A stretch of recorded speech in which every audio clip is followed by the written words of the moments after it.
tempos de quarentena, fique ligado às transmissões online do Ministério Carisma e não deixe de cultuar. Participe dos nossos cultos online às quartas, às sextas e aos domingos, a partir das 9 horas da manhã. Ministério Carisma. É momento de estarmos unidos. O mundo pode parar, mas a igreja nunca para. Fique ligado. Esperamos por si.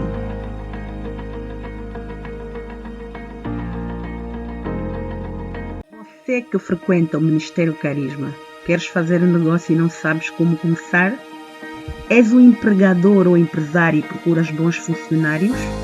Queres divulgar o teu trabalho, o teu negócio ou apresentar o teu currículo e não sabes aonde te dirigir? Estás à procura de um emprego e ainda não encontraste?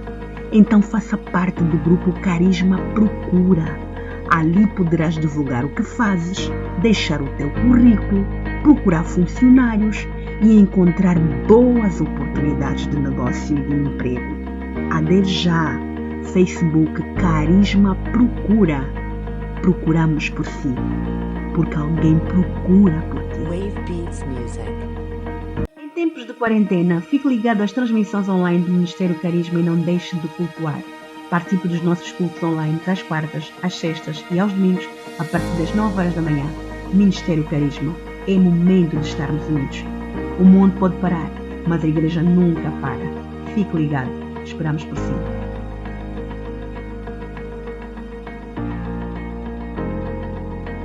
Você que frequenta o Ministério Carisma, queres fazer um negócio e não sabes como começar? És um empregador ou empresário e procuras bons funcionários? Queres divulgar o teu trabalho, o teu negócio ou apresentar o teu currículo e não sabes aonde te dirigir? Estás à procura de um emprego e ainda não encontraste? Então faça parte do grupo Carisma Procura. Ali poderás divulgar o que fazes, deixar o teu currículo, procurar funcionários e encontrar boas oportunidades de negócio e de emprego. Adere já. Facebook Carisma Procura. Procuramos por si, porque alguém procura por ti. Wave Beats Music.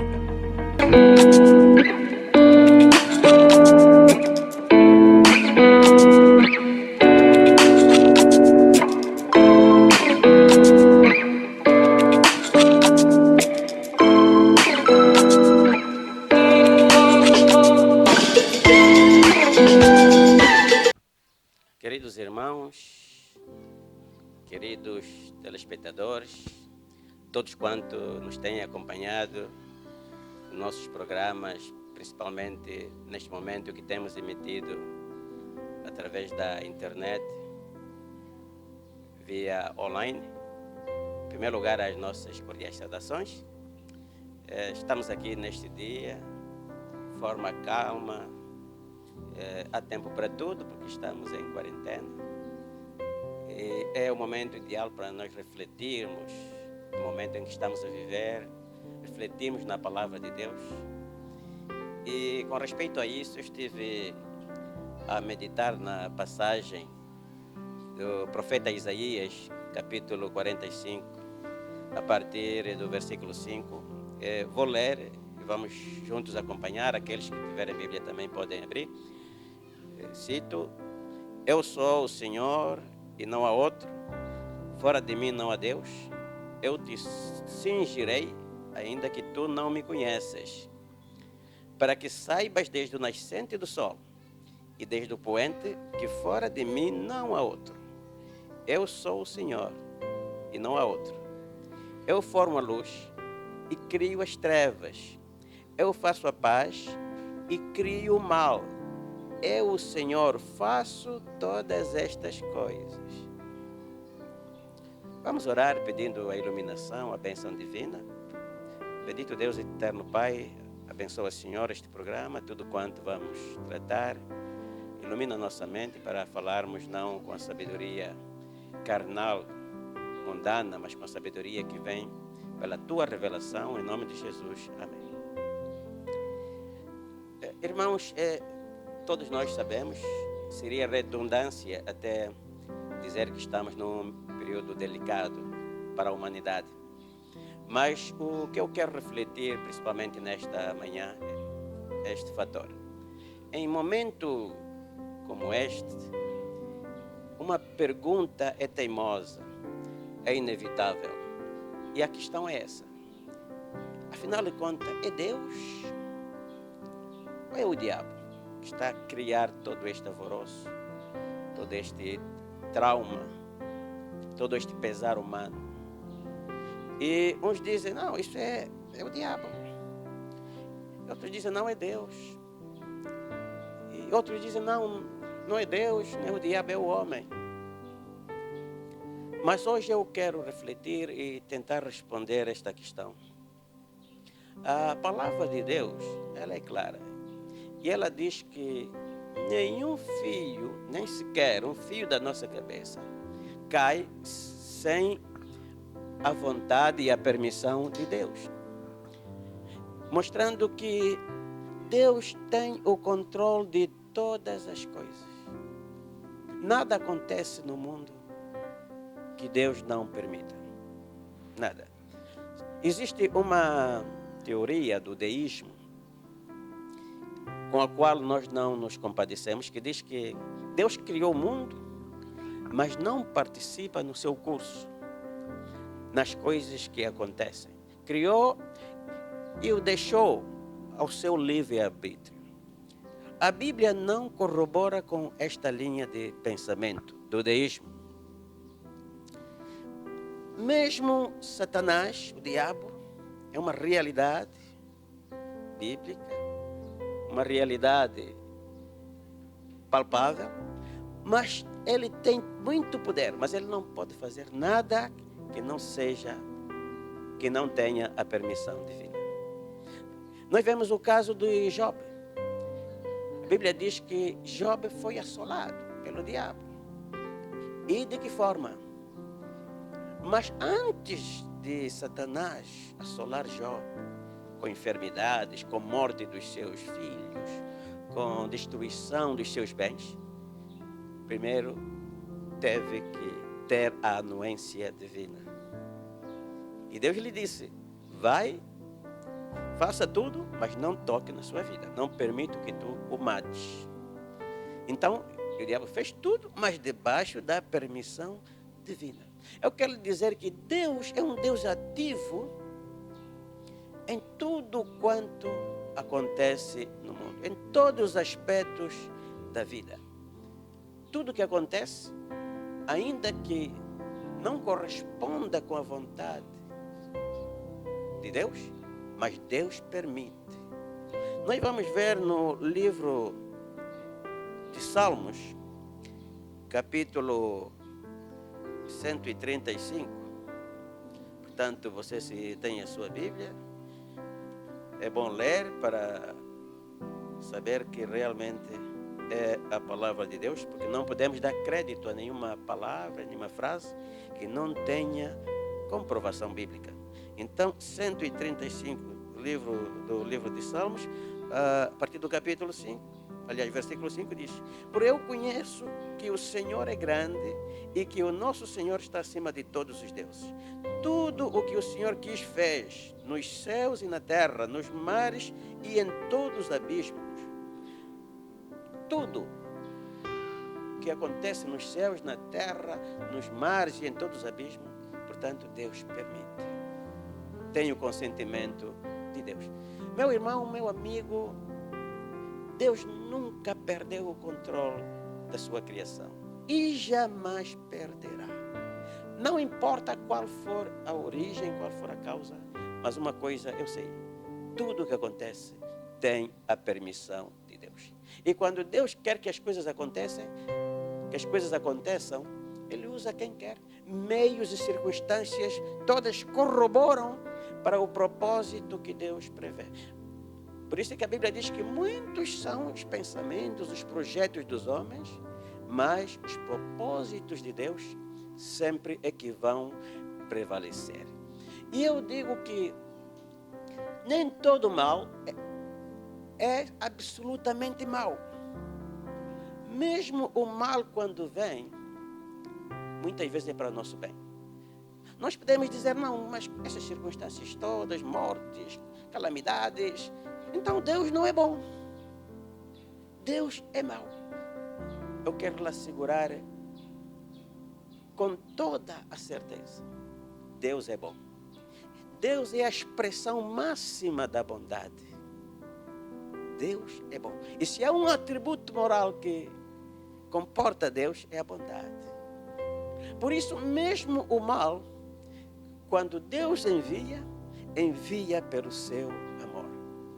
Parece algo contraditório, mas não é.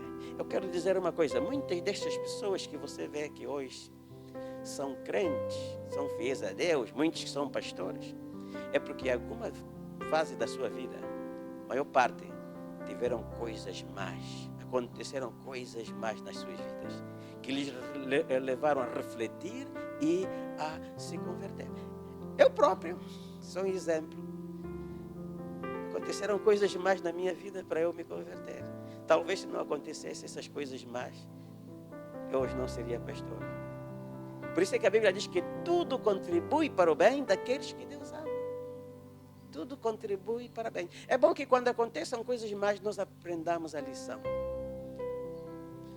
É fácil, muitas vezes, nós buscarmos culpados. Quem é o culpado? É o fulano, é o cicrano. Mesmo nós, as coisas que acontecem na nossa vida, buscamos sempre o culpado.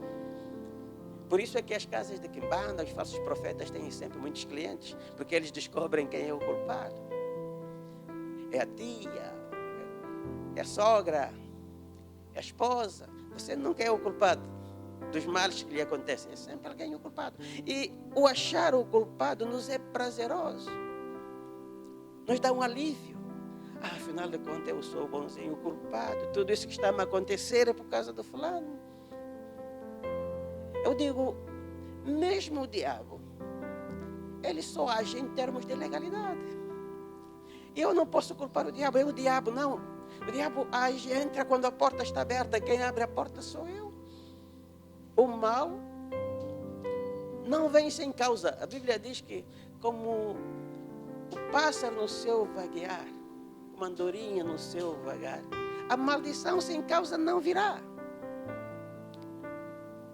Mas como gostamos de encontrar os culpados. Isso é antigo, isso é antigo. Quando, no tempo de Jesus, quando a torre de Siloé caiu e matou 18 galileus,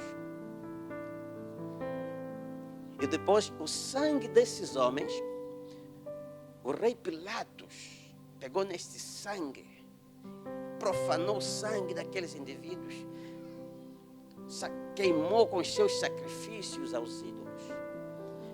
E foram perguntar a Jesus: Jesus, mas afinal quem foi o culpado desses desgraçados?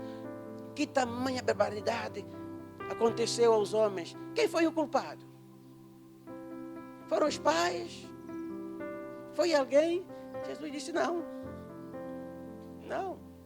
Antes eu vos digo que vocês mesmos que estão a perguntar, se não vos arrependerdes, coisa pior vai vos acontecer.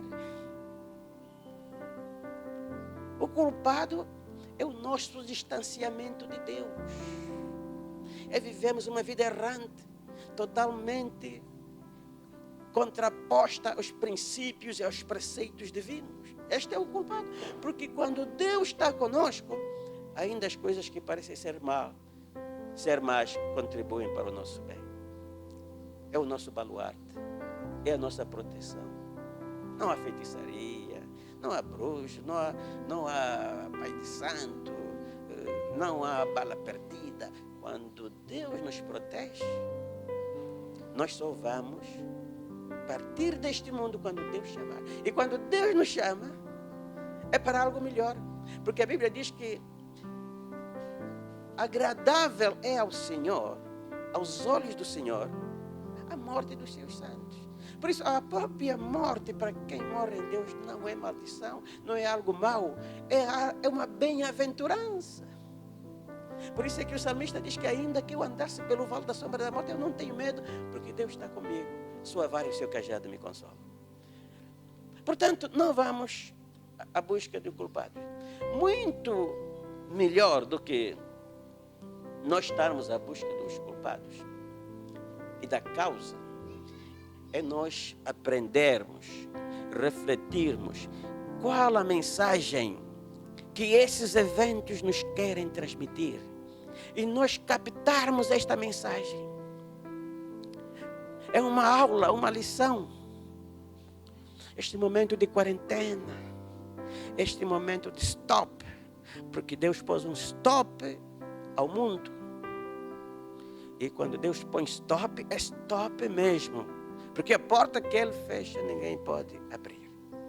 Então é o momento da humanidade, das nações, dos estadistas e da própria igreja refletirem o que Deus quer com isso. Qual é a lição? E cada um de nós pegarmos nesta lição e mudarmos a nossa história, mudarmos a nossa sorte.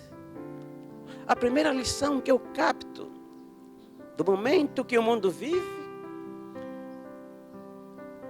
é que tudo isso está nos mostrar há um Deus. Não dá certo viver ignorando este Deus, colocando este Deus em segundo plano. A palavra de Deus diz: busca em primeiro lugar o reino de Deus e a sua justiça, e tudo demais vos será acrescentado. A Bíblia diz que se o Senhor não edificar, em vão aqueles que edificam.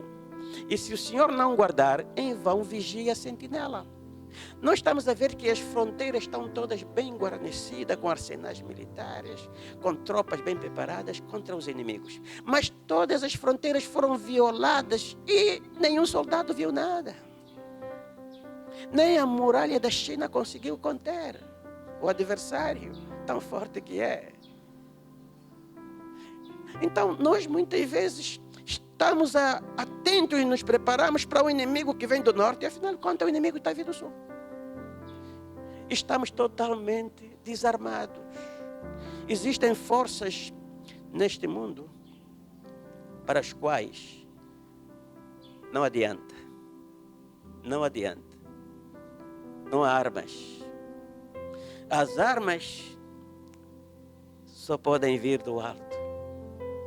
O antídoto só pode vir do alto, pela misericórdia de Deus.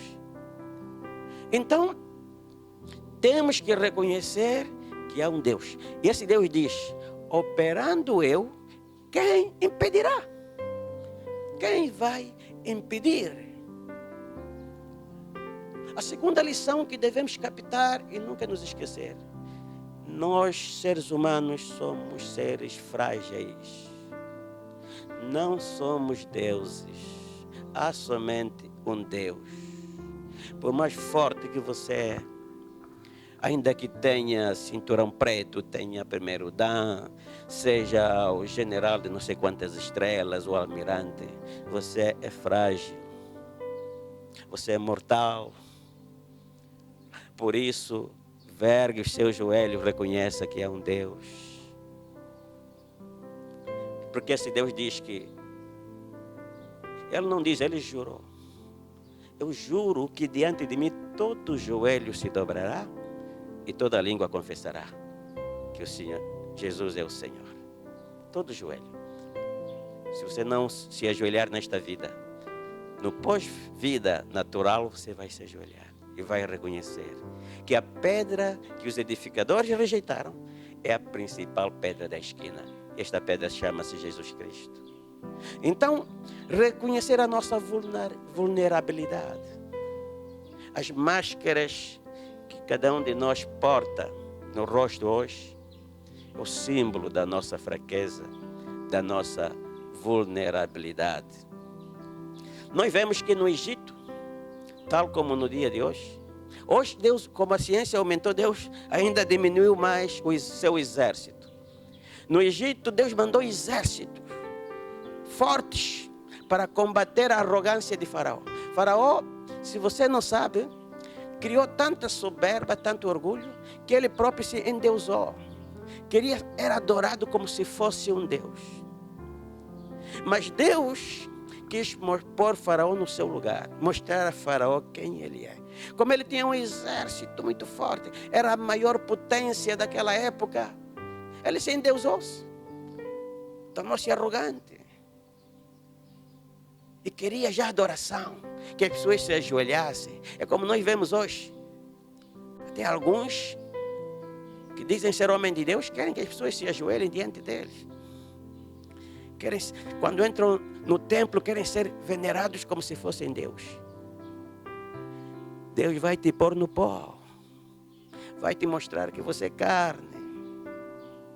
Vai te mostrar que você vai apodrecer. Sou um Deus, Criador dos céus e da terra. E é somente diante desse Deus que todo joelho deve dobrar e toda língua deve confessar. Sabe qual é o exército que Deus mandou para confrontar com Faraó? Deus mandou mosca. Veja no livro de Êxodo. Um exército de mosca. E as moscas atormentaram, descontrolaram o Egito todo, descomandaram aquilo, até que Faraó se rendeu. Mas depois das moscas passarem, a sua arrogância voltou mais. E Deus disse, novamente. Deus mandou rã por todo lado. As pessoas estavam a dormir, aí estavam a rã pular em cima das costas. Faraó a dormir, rã em cima da cabeça. Tentava dormir, mais outra rã. Depois do tempo, Faraó se rendeu. Disse, Moisés, leva o teu povo. Você disse que Deus quer que esse povo vá para lhe adorar. Leva o teu povo. Mas depois da praga desaparecer, ele se orgulhou novamente. Se ensoberbeceu. Deus manda outra praga, piolho. Piolho, mas é piolho de verdade. Que as pessoas passavam a noite toda a se coçar. Está a comer, mas está a se coçar. Mostra agora que você é Deus. Piolho. As pessoas se coçaram, ficaram sarnosas, daqui o Faraó se rendeu. Não é demais. Acabou a praga, se ensoberbeceu novamente. Se esqueceu. Deus manda mosca. É mosca por todo lado. Mosca no nariz, você afugenta, a mosca está no nariz, aí no ouvido, foi no olho. Dia e noite. Mosca. Pois Deus manda gafanhoto. Nós vemos até hoje, pragas de gafanhotos. E não é preciso dizer como é que essa praga se propaga a nível do mundo. É só nós vemos o que é que está a passar aí no norte da África, no centro da África. Na África Ocidental, o que é que está a passar? Gafanhoto de verdade, que devora tudo, grande exército. Deus, para humilhar os homens, não manda coisas grandes, não. Para dizer que você é nada. Eu não vou mandar um exército de boinas vermelhas, de comandos. Não. Vou mandar coisas insignificantes. E agora não, as coisas não mudam, a história repete-se. Porque a história sempre se repete. Agora Deus diz, não, vocês têm muita ciência, não é? Estudaram muito. Resolvem tudo. São deuses. Esqueceram-se de Deus. Já querem ir até no Marte. Dizem que já foram até a Lua. Fazem tudo. Criaram câmaras que lá no gabinete conseguem ver tudo que se passa na rua. Tornaram-se, portanto, omnipresentes. Dispensaram Deus. Sabem tanto. Já não vou mandar mais rã. Não vou mandar mais piolho. Não vou mandar mais mosca. Não vou mandar mais gafanhoto, porque gafanhoto é muito grande, tudo isso é muito grande, se vê. Vou mandar algo tão pequeno, tão pequeno, tão pequeno, tão insignificante, que ninguém vê. Um vírus. E esse ser tão insignificante vai parar tudo. Vai parar tudo. Por isso eu quero dizer, meu irmão, seja que teoria da conspiração que haja, não desminto que seja esse que fez isso, mas tudo é programa de Deus, é permissão de Deus. Porque se Deus não quer, não acontece. Não vai acontecer. Tudo conjuga para os propósitos de Deus. É um tempo que a igreja própria deve aproveitar. Porque a igreja também perdeu a visão espiritual em nossos dias. Temos uma igreja materialista, carnal.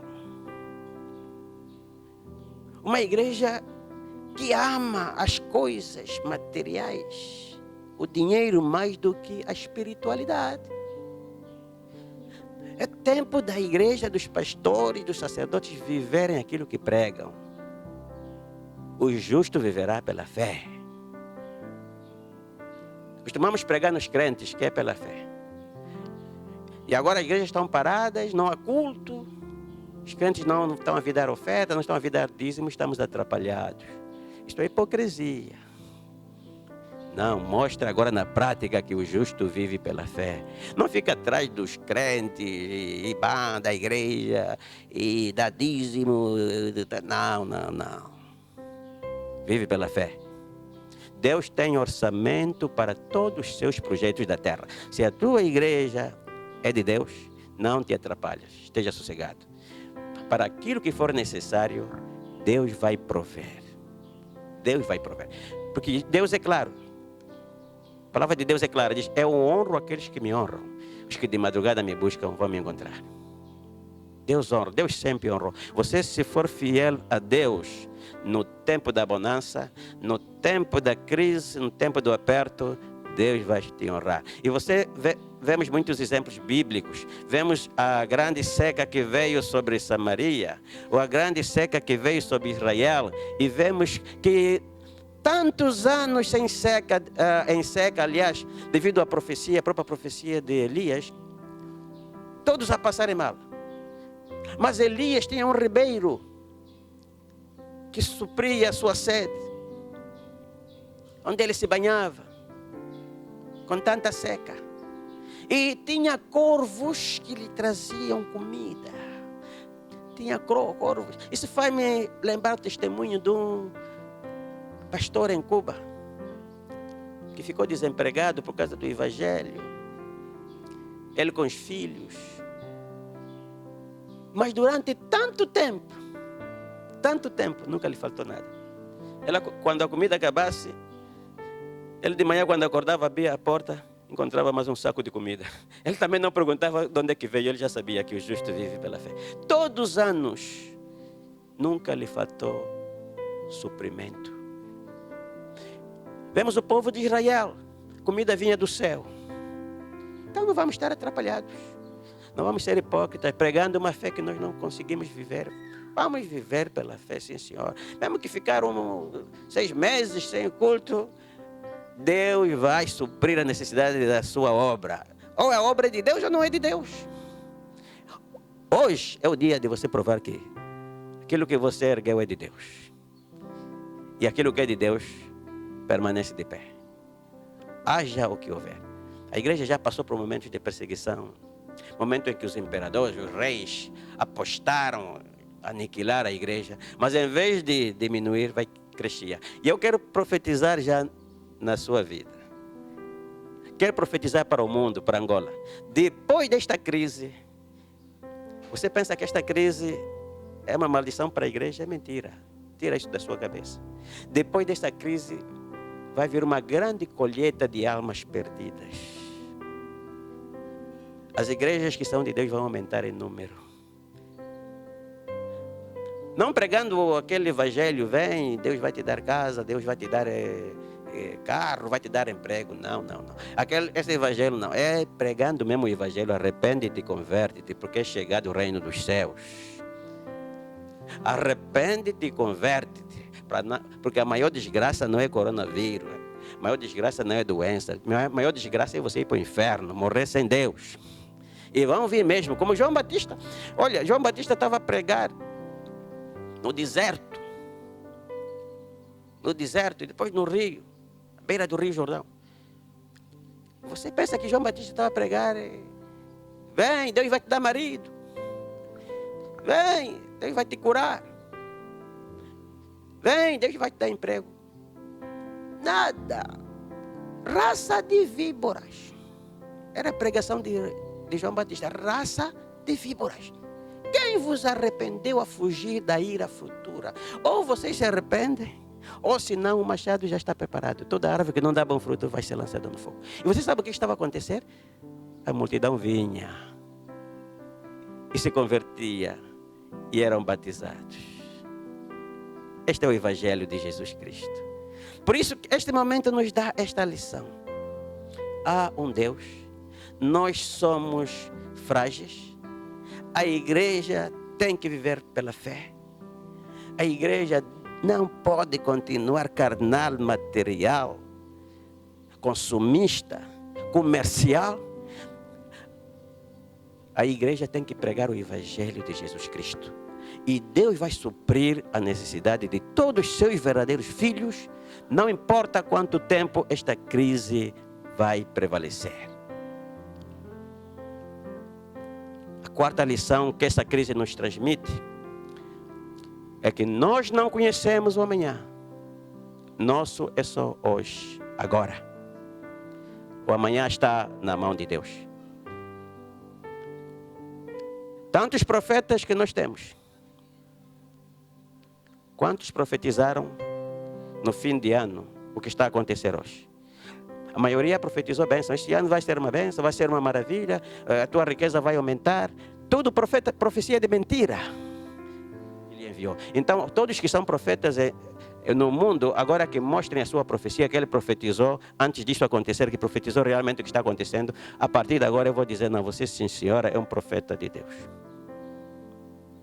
Eu não sou profeta. Eu fui chamado para pregar o Evangelho. E prego o Evangelho de Jesus Cristo. Nem vidente, nem profeta. Nada. Não quer dizer que nenhum. Pode haver um, dois, que realmente Deus lhes revelou.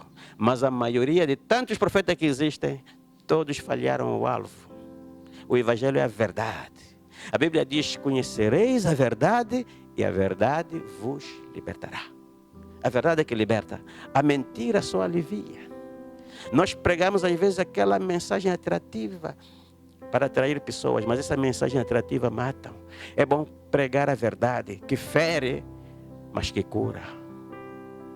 Portanto, esta é uma lição grande que nós temos que ter. O futuro só pertence a Deus, só Deus é que sabe o que vai acontecer amanhã. E os verdadeiros servos de Deus, Deus revela.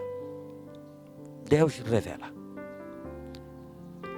Por último, é momento de nós reavaliarmos as nossas prioridades e o valor das coisas, o valor que atribuímos às coisas. Reavaliarmos as nossas prioridades, valorizarmos mais as pessoas do que as coisas. Sabemos que estamos num planeta, somos todos filhos do mesmo Deus, criaturas do mesmo Deus, temos todos os mesmos direitos, somos todos iguais. Essa pandemia veio nivelar tanto poderoso como fraco, tanto rico como pobre, todos são suscetíveis ao vírus, tanto americano como congolês.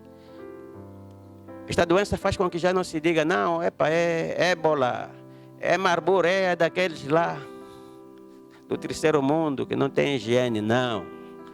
Todos. Assim é o nosso Deus.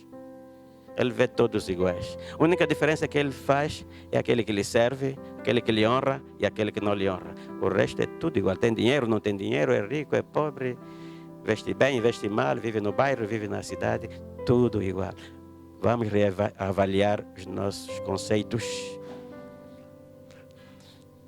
Nos dá a lição de valorizarmos a família.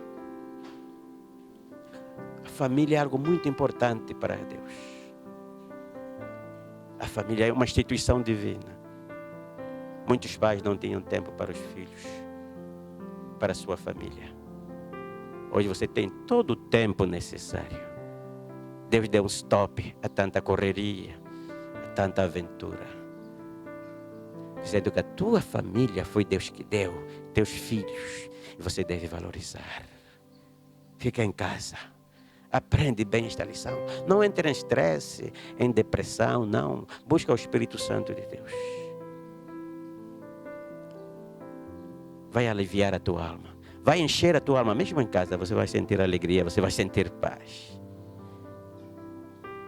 família tem muita importância para Deus. Hoje há muitas crianças na rua, abandonadas, sem paradeiros, por causa dos maus pais, que só sabem trazer o mundo, mas não sabem criar. Quanto tempo você não sentava com os teus filhos, nem na mesa para uma refeição? Agora você tem todo o tempo necessário. É tempo de nós valorizarmos a natureza que Deus nos deu. O homem está destruindo a natureza por causa da ambição, da ganância. É tempo de valorizarmos esta natureza, esta bênção, este oxigênio, as águas, as criaturas que estão nas águas. É tempo. E por fim, esta crise nos mostra quanto vale a vida.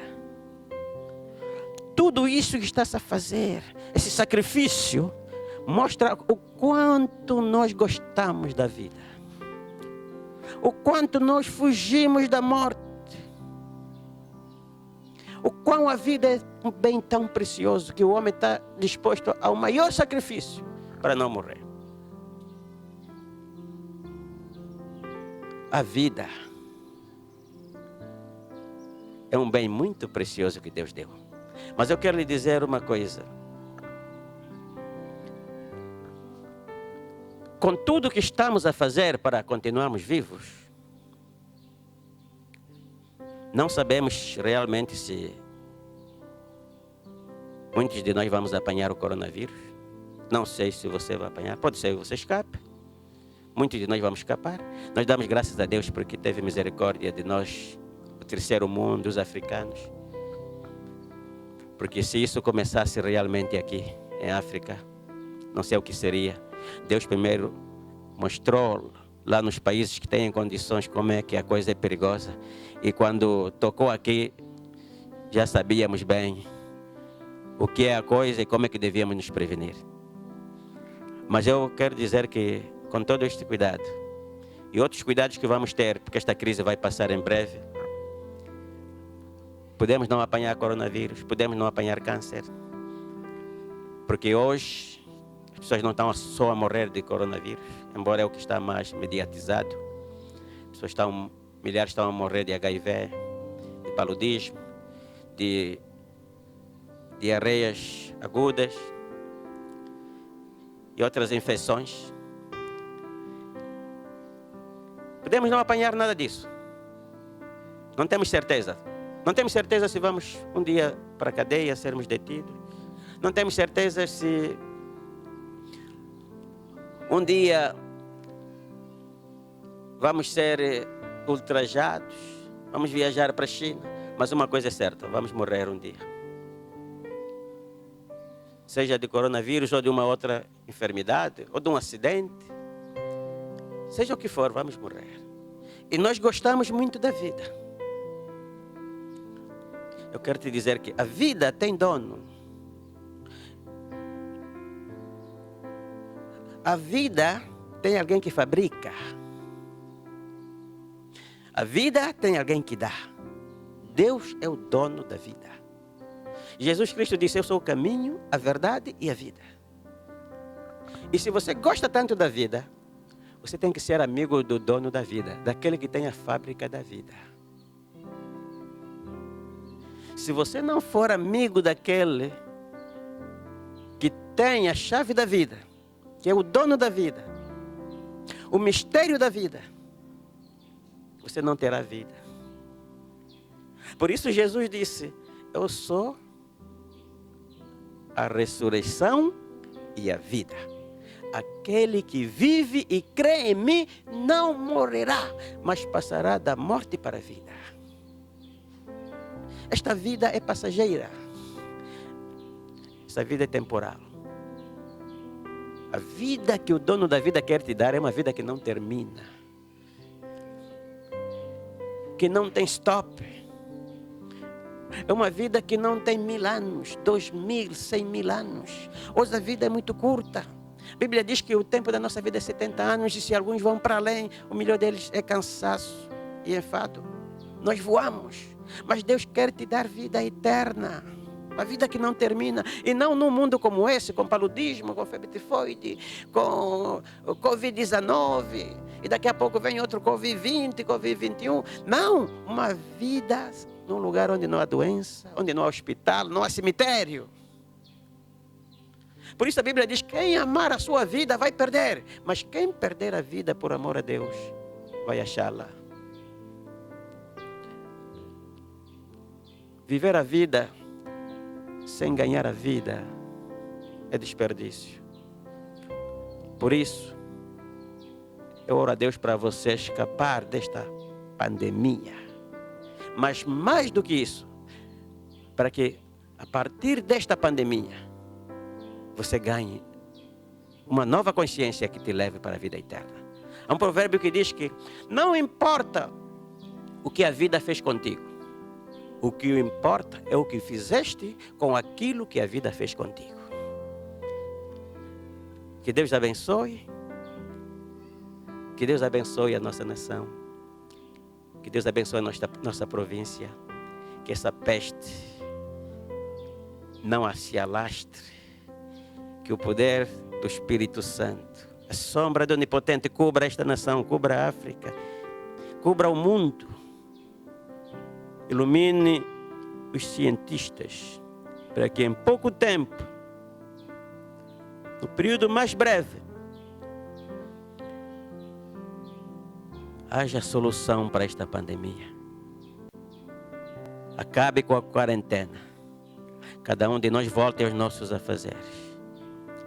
As igrejas voltem a encher, muito mais do que antes da pandemia, de um povo sedento, um povo motivado, um povo que reconhece que, afinal de contas, só o Senhor é Deus. Que Deus lhe abençoe e que Deus lhe livre, juntamente com a sua família. Amém. Em tempos de quarentena, fique ligado às transmissões online do Ministério Carisma e não deixe de cultuar.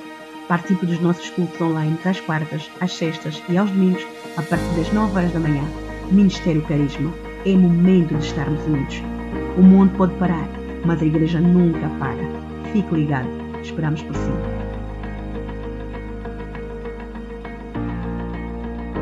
Você que frequenta o Ministério Carisma, queres fazer um negócio e não sabes como começar? És um empregador ou empresário e procuras bons funcionários? Queres divulgar o teu trabalho, o teu negócio ou apresentar o teu currículo e não sabes aonde te dirigir? Estás à procura de um emprego e ainda não encontraste? Então faça parte do grupo Carisma Procura. Ali poderás divulgar o que fazes, deixar o teu currículo, procurar funcionários e encontrar boas oportunidades de negócio e de emprego.